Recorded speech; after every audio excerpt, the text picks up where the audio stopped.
If you look at the difference in the neighborhoods, Caucasian neighborhoods and African American neighborhoods, they live in a lot more peaceful than we do. So they're able to succeed, they're able to focus. Like people say, if you don't got a clean house, you're not gonna have a clean mind. If you got a crazy environment with a crazy house, you're gonna have a crazy mind, so you can't focus. Children are the center, and we ask that you consider that in your process, that you demand that children be the center of this whole process and nothing else. Thank you very much. Throughout the nation and throughout the city of Chicago, there are tough challenges facing public school students. None more daunting than the challenges faced by students on the south and west sides of the city of Chicago, particularly Bronzeville. Gentrification, population displacement, institutionalized racism, generational poverty, and the violence it breeds creates a volatile mix of social, emotional, and economic forces that seek to undermine the educational success of our young people. The challenge is complex and systematic, demanding an equally systematic and comprehensive response.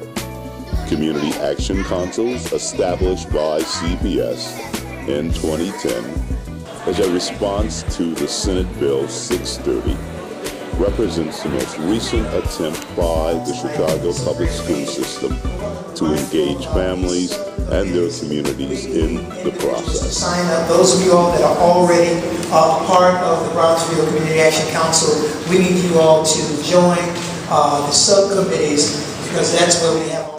No viable solution can be sustained without parent and community involvement that leads to real empowerment and a true sense of parent ownership.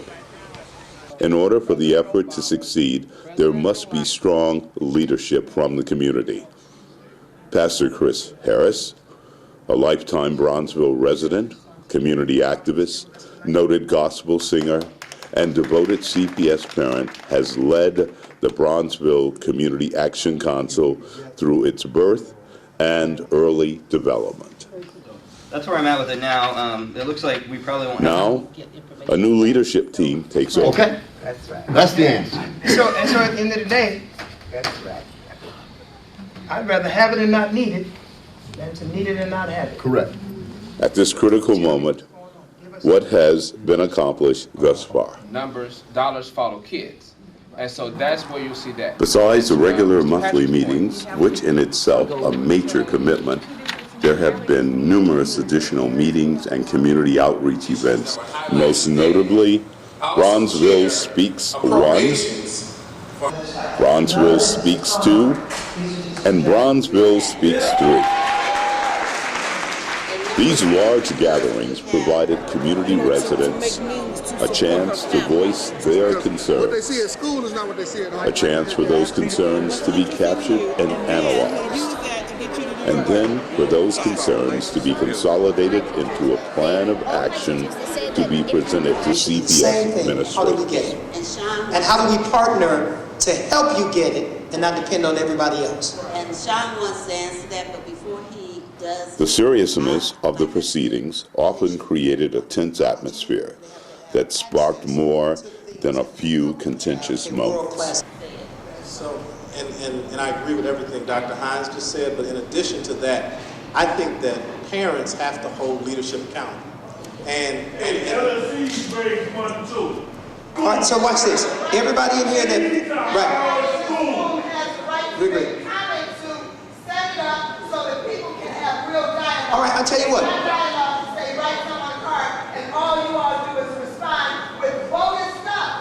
Along with the ongoing facilitation of meetings, planning sessions, proposal writing, and constant management of often passionate emotional pleas, the Bronzeville CAC, in unity with neighboring CACs in Inglewood and South Shore, produced a series of parent universities aimed at the all-important parent outreach that will ultimately determine the success or failure of the entire CAC initiative.